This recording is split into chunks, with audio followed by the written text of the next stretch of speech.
Hello दोस्तों, कैसे हैं आप। दोस्तों अक्सर मैं आपके पास शिक्षा भर्ती से जुड़ी जानकारी लाता रहता हूं। जो आप कमेंट करते हैं उन पर वीडियो ज़रूर बनाता हूं। दोस्तों 2 अपडेट हैं और एक मुहिम के समर्थन के लिए दोस्तों आप लगातार संघर्ष कर रहे हैं, प्रयास कर रहे हैं। उसके संबंध में अपडेट भी देनी है और कुछ अपील भी करनी है। पहली अपडेट तो ये है कि जैसे आपको मालूम है कि सेकेंड काउंसलिंग में पद वृद्धि के साथ जल्द से जल्द हो, उसके लिए लगातार मांग जारी है। और आज के दिन यानी कि 4 मई को दोस्तों भोपाल में फिर से अपनी बात रखने जा रहे हैं। जो ज़मीनी स्तर की टीम है वो आज संघर्ष करने वाली है। चाहे हमारे सीएम साहब हों, चाहे हमारे शिक्षा मंत्री जी हों, डीपीआई हो, सबको जो है पद वृद्धि के संबंध में और सेकेंड काउंसलिंग जल्द से जल्द हो उसके लिए ज्ञापन देने वाले हैं। और सभी लोगों का सहयोग है, आप सभी का दोस्तों सहयोग है।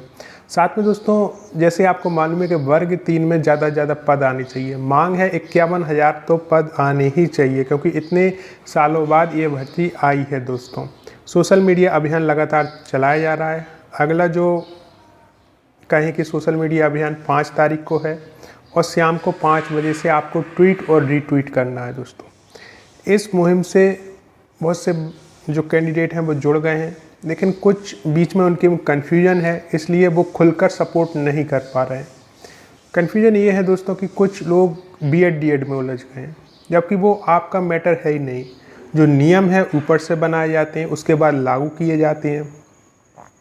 जैसे कि वर्ग 2 में बहुत सारे ऐसी चीज़ें, ऐसी विसंगतियाँ सामने आ गई थी जिससे लोग कनेक्ट नहीं हो पाते थे। वहाँ पर हम सभी ने यही प्रयास किए, जितने भी अच्छे चैनल्स थे, कि सभी को कनेक्ट करके और एक ही मांग की जाए कि ज़्यादा से ज़्यादा पद आएँ और ज़्यादा से ज़्यादा लोगों को वहाँ पर जो है रोज़गार मिल जाए। दोस्तों कुछ लोग उस बात को समझ पाए और आज आप देख रहे हैं कि काफ़ी लोग, यानी कि जिनकी नियुक्ति हो गई है, वो भी इस बात को मानते हैं कि पद ज़्यादा आने चाहिए। जो वेटिंग है अभी जिनके क्लियर नहीं हुई है, वो भी ये मानते हैं कि पद ज़्यादा आने चाहिए। जो हमारे ओबीसी भाई बहन होल्ड हैं और लगातार संघर्ष कर रहे थे, जिनकी मैं अपडेट आपके पास लगातार लाता रहा दोस्तों, उनसे भी कहें तो वो भी यही कहते हैं कि हाँ, हमारा होल्ड क्लियर होना चाहिए, वेटिंग क्लियर होनी चाहिए, सेकंड काउंसलिंग में पद वृद्धि होनी ही चाहिए। जितने अभी पद हैं उससे ज़्यादा और पद भी जोड़ने चाहिए। जो हमारे गेस्ट टीचर भाई बहन हैं, जो अतिथि शिक्षक हैं, वो भी इस बात को मानते हैं कि हाँ, पद ज़्यादा आनी चाहिए, जिससे जो गेस्ट टीचर हैं उनको भी लाभ मिले। बहुत संघर्ष के बाद सभी को एक प्लेटफॉर्म पर लाभ आए, लेकिन हम सफल रहे। दोस्तों भाई मैं वर्ग 3 की बात करूं, अभी आपने एग्ज़ाम दिया है, बहुत से लोगों ने तो पहली बार वर्ग 3 का ही एग्ज़ाम दिया है। उन्होंने ग्रेजुएशन नहीं किया था, अभी कर रहे हैं, तो उस हिसाब से वर्ग 3 में ही आते हैं। तो ऐसे भाई बहन जो डीएड बीएड को लेकर एक मुद्दा बनाए हुए हैं और आपस में ही लड़ रहे हैं, और वो ये कह रहे हैं कि भैया बीएड वाले बाहर हो जाएं, डीएड वाले ये कहते हैं बीएड वाले बाहर हो जाएं, भले एक पोस्ट पर भर्ती हो जाए। आप समझ रहे हो इस बात को, मतलब सोच क्या है। भले पोस्टों से कोई मतलब नहीं है, एक पोस्ट आ जाए, लेकिन डीएड वाले का होना चाहिए। यही मानसिकता लेके आप कैसे आगे बढ़ोगे, जबकि ये जो नियम है वो ना आपने बनाए हैं, ये जो नियम है ना वो आपने लागू किए हैं। जो नोटिफिकेशन डिजाइन हुआ है उसमें आपने 0.0% भी कुछ भी योगदान नहीं दिया है। लेकिन आप सोच बोल रहे हो कि भैया ये है कि बीएड वाले बाहर होंगे, वहाँ बाहर हुए, उस राज्य में बाहर हुए, यहाँ बाहर हुए, पोस्टों से हमें कोई मतलब नहीं, पोस्ट आए ना आए। समझ रहे हो आप बात को। मान लो बीएड वालों को आपने कहा कि ना उन्हें ना मिले, हमें मिले, और सरकार ने कहा ठीक है आपकी बात मान लेते हैं, डीएड वालों को देते हैं, 10 पोस्ट निकाल देते हैं, क्योंकि अभी तो नोटिफिकेशन जारी नहीं हुआ है ना, तो आप कोर्ट में भी नहीं जा सकते। वर्ग 1 और वर्ग 2 में तो कोर्ट में जा सकते थे, क्योंकि नोटिफिकेशन में लिखा था कि भैया वर्ग 1 में 17,000 पोस्टें हैं डीपीआई में, और वर्ग 2 में जो है आपके 5,670 पोस्टें, ठीक है, ये लिखा हुआ था। अब यदि वो पोस्टें कम होती, उसमें लिखा भी था कि पोस्टें कम हो सकती हैं, बढ़ सकती, उसी नियम के तहत पोस्टें बढ़ाने के लिए मांग की जा रही है, उसमें नियम दिया था, ठीक है। अब यदि पोस्टें वो कम करते तो लोग कोर्ट में चले जाते कि आपने नोटिफिकेशन में लिखा था, क्या बीच में शिक्षक की कोई ऐसी भर्ती हो गई है जिससे कि वो पोस्ट खाली थी वो पूरी हो रही है, तो गवर्नमेंट वहाँ पर जो थी रिप्लाई नहीं दे पाती, क्योंकि पोस्टें तो लाखों में खाली हैं, उसमें से कुछ हज़ार निकाली गई, ठीक है। वर्ग 3 का तो नोटिफिकेशन ही घुमा हुआ है, यहाँ पर अभी तक पोस्ट डिक्लेयर नहीं की गई। यदि वो 10 पोस्ट भी निकालते हैं तो आप कोर्ट में नहीं जा सकते, आप किस आधार पर जाओगे। आप कहोगे हमने तो ये सुना था कि 5,000 6,000, अरे सुनने से कुछ नहीं होता। ऑफिशियली नोटिफिकेशन तो अभी जारी नहीं हुआ ना पदों के विषय में। वहाँ आप कहाँ लड़ रहे हो? बीएड डीएड को लेकर लड़ रहे हो। मतलब ये मुझे समझ में नहीं आता कि डीएड वाले मान लो कि चलो आपको हैं और आपकी बात मान ली भी जाए और 10 पोस्टर निकाली, 10 डीएड वाले लग गए, क्या मतलब निकल। इससे अच्छा है कि बीएड और डीएड का मुद्दा छोड़ दें। जो नियम आपने डिजाइन ही नहीं किया उस पर आप लड़ी क्यों रहे हो? ठीक है, वो है सरकार का, वो है जो भी कोर्ट में है, जो भी सुप्रीम कोर्ट में भी केस चल रहा है, जो भी सुप्रीम कोर्ट का जजमेंट है वो है ना, तो वो अपने हिसाब से चलता रहेगा। यहाँ पर बीएड और डीएड की लड़ाई छोड़कर एक मांग करो कि ज़्यादा से ज़्यादा पद आनी चाहिए। इसमें कुछ नहीं रखा, नुकसान आपका होगा। आप क्या सोचते हो कि भैया हमने ट्वीट नहीं किया या रीट्वीट नहीं किया, यानी कि ट्रेंड में ये चीज़ आएगी ना दोस्तों, तो सीएम साहब भी सुनेंगे, शिक्षा मंत्री जी भी सुनेंगे, पूरे मीडिया में ये मुद्दा उछल जाएगा एकदम से कि भैया ट्रेंड कर गया है। वर्ग 3 वाले निष्पक्ष जांच की मांग कर रहे हैं कि निष्पक्ष जांच होनी चाहिए और पद वृद्धि की मांग कर रहे हैं। एक और चीज़ और बताऊं, बहुत से लोग कैंसिल चिल्लाते हैं, निष्पक्ष जांच की कोई मांग नहीं कर रहा। क्यों नहीं कर रहे भाई? और जो कैंसिल शब्द आया कहाँ से?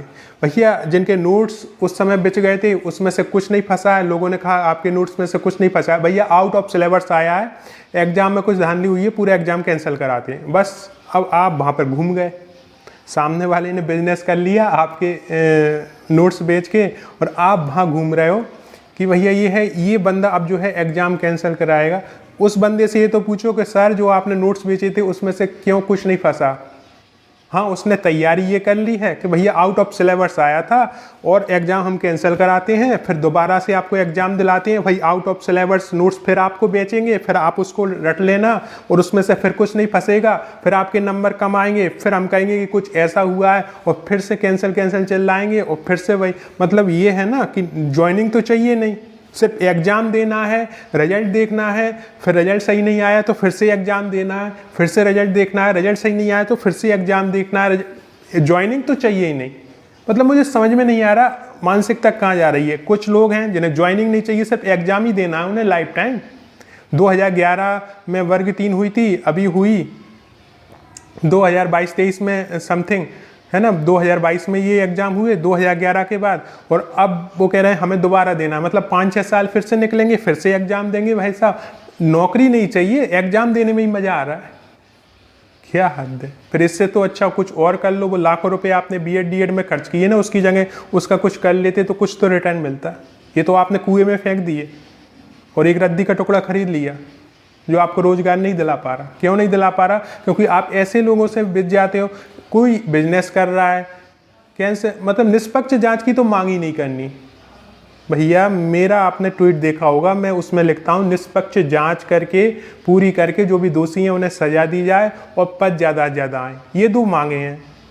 तो उसको तो सुनते सर कैंसिल होना चाहिए। कैंसिल से क्या करोगे? फिर दोबारा से एग्ज़ाम, फिर दोबारा से रिजल्ट, फिर दोबारा से एग्ज़ाम, फिर दोबारा से रिजल्ट। ज्वाइनिंग नहीं चाहिए ना, पद ज़्यादा नहीं आने चाहिए ना। बीएड वालों को बाहर करो, डीएड वालों को तो पद तो नहीं चाहिए ना। 10 पद भी निकाल दिए उसमें डीएड वाले खुश हो जाएंगे, डीएलएड वाले खुश हो जाएंगे। सर 10 पद आ गए, बस क्या करना हमें। डीएड वालों को 10 को तो जॉब मिली, बाकी के तो गए। और वहाँ पर क्या बोलूँगा, मैं कुछ बोल भी नहीं रहा। तो दोस्तों ऐसा है कि जब तक आप एक पे लेट हो, आप क्या सोचते हो कि चैनल वालों का नुकसान हो रहा है, आपके पद नहीं बढ़ रहा है? क्या नुकसान हो रहा है? चैनल वाले तो लगे हुए पटवारी के नोट्स बेचने में, पीएससी के नोट्स बेचने में। कोई मतलब नहीं वर्ग 3 का। अगर वो एक वीडियो भी नहीं बनाएंगे, जो अच्छे चैनल हैं वही वीडियो बनाएंगे पद वृद्धि को लेकर और निष्पक्ष जाँच को लेकर। हाँ, उनका एक मकसद था कि एग्ज़ाम कैंसिल हो जाती है तो हमारा बिजनेस बढ़ जाता, नोट्स फिर से बिक जाते। तो अब वो एग्ज़ाम कैंसिल होने का उन्हें कुछ दूर दूर तक समझ में नहीं आ रहा कि ऐसा कुछ हो नहीं रहा, तो वो अब पटवारी में हो गए हैं कि भैया इसमें, और पटवारी के जो नोट्स बेचेंगे उसमें यदि कुछ भी नहीं फंसा ना तो फिर कह देंगे आउट ऑफ सिलेबस आया, चिंता क्यों कर रहे हो, ये भी हम कैंसिल कर रहे हैं। और नहीं हुआ ना तो अगली कोई भर्ती पकड़ेंगे। आप तो वहीं के वहीं रह गए ना। तो आप शिक्षक जगत से जुड़े लोग हो और अतुल कुमार शर्मा से कहीं ज़्यादा इंटेलिजेंट हो दोस्तों। मैं तो आपके नाम के पीछे जी इसलिए लगाता हूँ, आपका जो सरनेम है उसके पीछे जी क्यों लगाता हूँ? क्योंकि मैंने बीएड नहीं किया, मैं आपके जितना क्वालिफाइड नहीं हूँ, मैंने तो अपनी डिग्री लिख रखी है भैया, एमए किया है, पीजीडीसी किया, उस आधार पर जो योग्यता है मैं वीडियो में आपको शेयर कर देता हूँ। लेकिन आप तो मुझसे ज़्यादा इंटेलिजेंट हो ना, तो आप इस बात को क्यों नहीं समझ पा रहे, क्यों इस चीज़ को पीछे पड़े हो, बीएड डीएड को लेकर पीछे पड़े हो, कैंसल को पीछे पड़े हो। अरे कैंसल आपके हाथ में है ही नहीं। हाँ, निष्पक्ष जांच की मांग है, और यदि वो मुद्दा ट्रेंड में आ गया तो निष्पक्ष जांच होगी दोस्तों, और उसमें आपको लाभ मिलेगा फिर।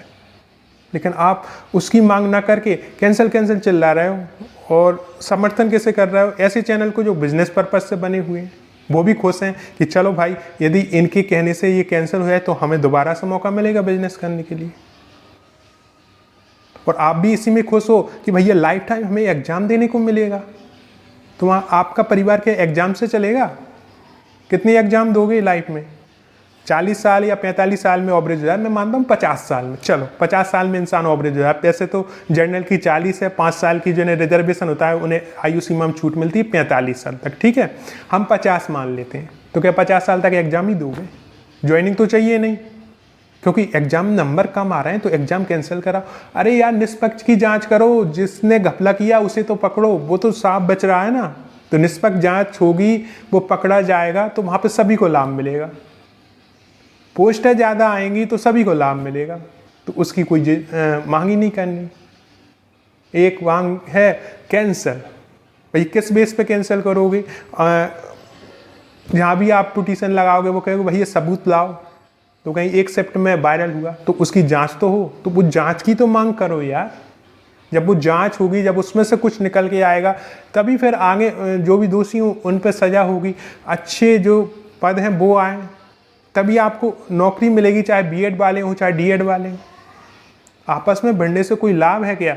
और जो बिजनेस पर्पज से चैनल बने हैं ना, उनका कुछ नहीं बिगड़ना। पटवारी पकड़ेंगे, पटवारी के बाद पीएससी पकड़ेंगे, फिर पुलिस भर्ती, बहुत सारी भर्तियां आनी है यार। अतुल कुमार शर्मा का जहाँ तक रहा, मैं तो ना आपको नोट्स बेचने वाला हूँ, नोट्स तैयार करूँगा, फ्री में दे दूँगा, PDF है, डाउनलोड कर लेना। जो भी अब अपकमिंग एग्जाम आई, खासकर यदि जैसे सुन रहे हैं कि 12वीं एक और वर्ग की नई भर्तियाँ आ सकती हैं, ये पुरानी भर्ती और पद वृद्धि के साथ हो जाए तो नई भर्ती आती है, मैं आपको फ्री में जितना भी है मटेरियल दे दूंगा। उसमें से आप देख लेना कि भैया इसमें कोई काम का है तो उसे रख लेना, और काम का नहीं है उसे छोड़ देना। बस इतना तो आप कर ही लोगे, जब आप बीएड डीएड करके बैठे हो तो इतनी तो समझ आप में है ही सब में, है ना। तो यहाँ पर आज के वीडियो का मकसद ये है कि आपस में ना भिड़ें दोस्तों। आपको लड़ाया जा रहा है, सिर्फ उसके पीछे एक बिजनेस किया जा रहा है, अपने नोट्स का बिजनेस किया जा रहा है, अपनी ऐप का बिजनेस किया जा रहा है, और ज़्यादा ज़्यादा होगा तो आपसे डोनेशन इकट्ठा किया जाएगा। इसके अलावा आपका कुछ भी नहीं होना है। इससे अच्छा है पद वृद्धि की मांग करें, निष्पक्ष जाँच की मांग करें, और जल्द से जल्द और भर्तियाँ आएँ उसकी मांग करें, तब आपकी जो है नियुक्ति हो जाएगी। यदि एग्ज़ाम देना उद्देश्य है तो भैया देते रहो एग्ज़ाम, क्योंकि एग्ज़ाम देते ही देते ऑवरेज हो जाओगे, ज्वाइनिंग कम मिलेगी आपको। और यदि ये उद्देश्य है कि भैया ये ग्रुप जो है बीएड का ये अलग हो जाए, हम अलग हो जाएं, भले पोस्टें 5 आ जाएं, हम तो उसमें खुश हैं, तो 5 लोग ही लगेंगे ना, बाकी के तो डीएड वाले वैसे ही बाहर हैं।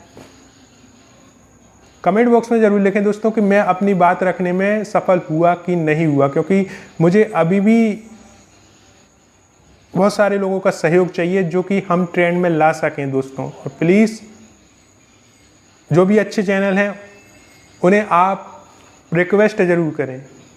अतुल कुमार शर्मा को तो रिक्वेस्ट करने की आवश्यकता है नहीं। मुझे जहाँ भी लगेगा कि छात्रों के हित में यदि कोई भी व्यक्ति काम कर रहा है, मैं बिना बुलाए उसके पीछे खड़ा हो जाऊँगा, और मेरी पूरी जितनी भी शक्ति है मैं लगा दूँगा।